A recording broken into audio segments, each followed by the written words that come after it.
శ్రీమాత్రే నమః. సంవత్సరంలో 24 ఏకాదశులు చేయలేని వాళ్ళు నిర్జల ఏకాదశి ఒక్కటి చేస్తే ఆ ఫలితం మన ఖాతాలో పడిపోతుంది. అయితే నిర్జల ఏకాదశి అంటే అర్థం ఏంటంటే నీరు కూడా తీసుకోకుండా అని అనమాట. కానీ ప్రస్తుత పరిస్థితుల్లో నీరు కూడా తీసుకోకూడదు అంటే ఇబ్బందులు ఎదురైపోతూ ఉంటాయి. ఎందుకంటే అందరికీ ఆరోగ్యం ఒకే విధంగా ఉండదు కాబట్టి కనీసం మనం ఈ వ్రత కథని విందాం. ఇందులో ఏవైతే చెప్పారో అవి పాటించడానికి మనం ప్రయత్నించాము అని అనుకోండి, నిర్జల ఏకాదశిని మనం చేసినట్లే. జ్యేష్ఠమాసంలో వస్తుంది ఈ ఏకాదశి. ఈ ఏకాదశి వర్ణనం బ్రహ్మవైవర్త పురాణంలో వ్యాసదేవ భీమసేన సంవాదంలో కనిపిస్తుంది. భీమసేనుడు ఒకసారి వ్యాస మహర్షిని అడుగుతారు, ఓ మహాముని, నా విన్నపం వినండి. నా జ్యేష్ఠ సోదరుడు ధర్మరాజు, తల్లి కుంతీదేవి, నా సోదరులు అర్జున, నకుల, సహదేవులు, ద్రౌపదీదేవి ఏకాదశి రోజున ఏమీ తినరు. నేను కూడా ఏకాదశి రోజున ఉపవాసం చేయాలని వాళ్ళందరూ చెప్తూ ఉంటారు. ముఖ్యంగా ధర్మరాజు ఎప్పుడూ చెప్తూ ఉంటారు, ఏకాదశి రోజున ఉపవాసం అనేది శాస్త్రంలో చెప్పబడిందని నాకు తెలుసు, కానీ ఆకలికి నేను భరించలేను కాబట్టి ఉపవాసం చేయటం నాకు సాధ్యం కాదని నేను వాళ్ళకి చెప్తూ ఉంటాను. నేను నా శక్త్యానుసారం దానం ఇస్తాను, యథావిధిగా కేశవుణ్ణి అర్చిస్తాను, కానీ ఉపవాసం మాత్రం చేయలేను. కాబట్టి ఉపవాసం లేకుండా ఏకాదశి ఫలాన్ని నేనెలా పొందగలను, నాకు ఉపదేశించవలసింది అని అడుగుతారు భీమసేనుడు. భీమసేనుడు పలుకులు విన్న వ్యాస మహర్షి చెప్తారు, భీమా, నువ్వు స్వర్గలోకాలకి వెళ్ళాలి అనుకున్నా, నరకలోక వాసాన్ని తప్పించుకోవాలి అని అనుకున్నా ప్రతి నెల 2 ఏకాదశి దినాలలో తప్పక ఉపవాసం చెయ్యాలి అని చెప్తారు. అప్పుడు భీముడు వ్యాస మహర్షితో అంటారు, మహాముని, ప్రతి సంవత్సరం 24 ఏకాదశి దినాలలో ఉపవాసం చేయటం నాకు అసాధ్యం. ఆకలిని నేను క్షణకాలం కూడా భరించలేను. అయినా సరే అతి ప్రయత్నంతో నేను సంవత్సరంలో ఒక్కరోజు మాత్రం ఉపవాసం చేస్తాను. కాబట్టి ఇహపరాలలో శుభాన్ని పొందడానికి నేను ఆచరించగలిగే వ్రతాన్ని నాకు ఉపదేశించండి అని చెప్పి అడుగుతారు.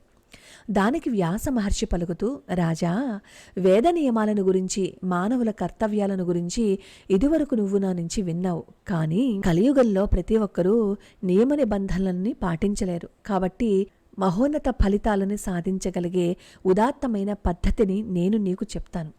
ఇది సమస్త పురాణ సారం. శుక్ల కృష్ణ పక్షాలలో వచ్చే ఏకాదశి దినాలను పాటించేవారు ఎప్పటికీ నరకానికి పోరు అని చెప్తారు. వ్యాస మహర్షి మాటలు విన్న పరమ బలశాలి యోధుడైన భీమసేనుడు భయంతో అశ్వత్థ వృక్ష ఆకులాగా వణికిపోయి, మహాముని, నేనేం చేసేది? సంవత్సరం అంతా నెలకి 2 సార్లు పూర్తిగా ఉపవాసం చేయటం నాకు అసాధ్యం. కనుక పరమపుణ్యమైనట్టి వ్రతాన్ని, దాన్ని అనుసరించడం ద్వారా నేను అనేక ఫలితాలను పొందే పద్ధతిని దయతో నాకు ఉపదేశించండి అని చెప్పి అడుగుతారు. అప్పుడు వ్యాస మహర్షి చెప్తున్నారు, నిర్జల ఏకాదశి అని వస్తుంది జ్యేష్ఠమాసంలో. ఆ ఏకాదశి రోజు పూర్తి ఉపవాసాన్ని పాటించాలి. మంచినీళ్ళైనా తాగకూడదు. ఆ రోజు ఆచమనం చేసేటప్పుడు మాత్రము ఆవగింజంత లేదా బంగారు కణిక మునిగేంత జలంతో మాత్రమే ఆ కార్యాన్ని పూర్తి చేయాలి. అంత స్వల్ప జలాన్ని అరచేతిలో తీసుకుని గోకర్ణాన్ని తాకే విధంగా దానిని పట్టుకోవాలి. అంతకంటే ఎక్కువగాని తక్కువగాని జలాన్ని తాగితే అది సురాపానంతో సమానమవుతుంది. ఆ ఏకాదశి రోజు ఏది తినకూడదు. తింటే వ్రతభంగం అవుతుంది. ద్వాదశి రోజు సూర్యోదయం వరకు మంచినీళ్ళైనా తాగకూడదు. మనిషి ఈ విధంగా ఈ ఏకాదశిని నిర్జలంగా పాటిస్తే సంవత్సరంలోని అన్ని ఏకాదశులను పాటించిన ఫలితాన్ని పొందగలుగుతాడు. ద్వాదశి రోజున తెల్లవారుజామున స్నానం చేసి బంగారాన్ని, జలాన్ని బ్రాహ్మణులకి దానం ఇవ్వాలి. తరువాత బ్రాహ్మణులతో కలిసి ఆనందంగా భోజనం చెయ్యొచ్చు. భీమసేన, ఈ ఏకాదశిని పాటించడం ద్వారా వచ్చే పుణ్యాన్ని ఇప్పుడు విను. ఈ ఏకాదశిని పాటించడం ద్వారా సంవత్సరంలోని అన్ని ఏకాదశులను పాటించిన ఫలితం దక్కుతుంది. శంఖచక్ర గదాపద్మధారి అయిన విష్ణు భగవానుడు ఒకసారి నాతో పలుకుతూ, సర్వధర్మాలను విడిచి నాకు శరణాగతుడై ఈ నిర్జల ఏకాదశిని పాటించే వ్యక్తి నాకు అత్యంత ప్రియమైన వాడు. అతడు నిశ్చయంగా సకల పాప విముక్తుడు అవుతాడు. వాయునందన, నీకు ఇంతకంటా నేనేం చెప్పగలను? ఏకాదశి రోజులలో భోజనం నిషేధింపబడింది. నిర్జల ఏకాదశి రోజున జలపానం కూడా నిషేధింపబడింది. ఈ ఏకాదశిని పాటించడం ద్వారా సకల తీర్థక్షేత్ర దర్శన పుణ్యాన్ని పొందుతారు. అటువంటి వ్యక్తికి మరణ సమయంలో భీకరాకారులైన యమదూతలు కనపడరు. దివ్యరూపధారులైన విష్ణుదూతలు వచ్చి అతనిని విష్ణులోకానికి తీసుకువెళ్తారు. ఈ ఏకాదశి వ్రతం తర్వాత జలాన్ని, గోవులను దానం చేసేవాడు సకల పాప విముక్తుడు అవుతాడు.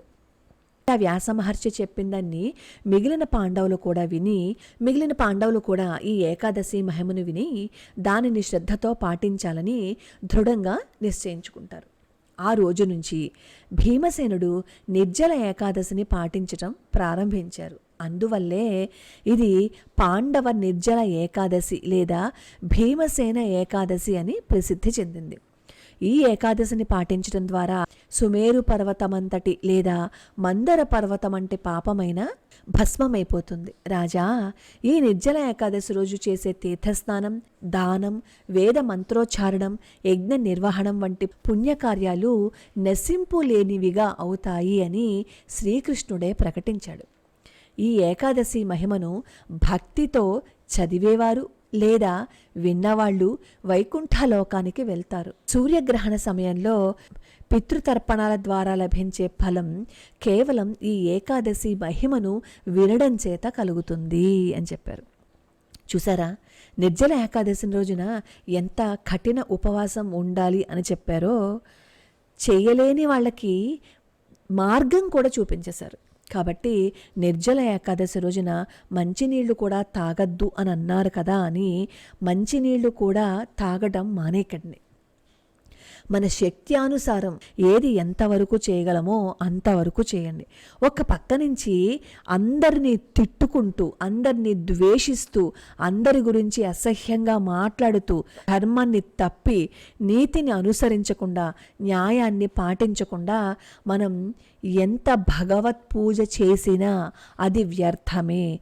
నీ మనసుని ముందు శుభ్రం చేసుకుని అక్కడ భగవంతుణ్ణి ప్రతిష్ఠ చేసుకుని నువ్వు మనసా వాచా కర్మణ భగవంతుడి పాదాలు పట్టేసుకుంటే పూజ చేసిన ఫలితం మన ఖాతాలో పడిపోతుంది. అలా అని పూజలు వ్రతాలు మానేమని నేను చెప్పటం లేదు.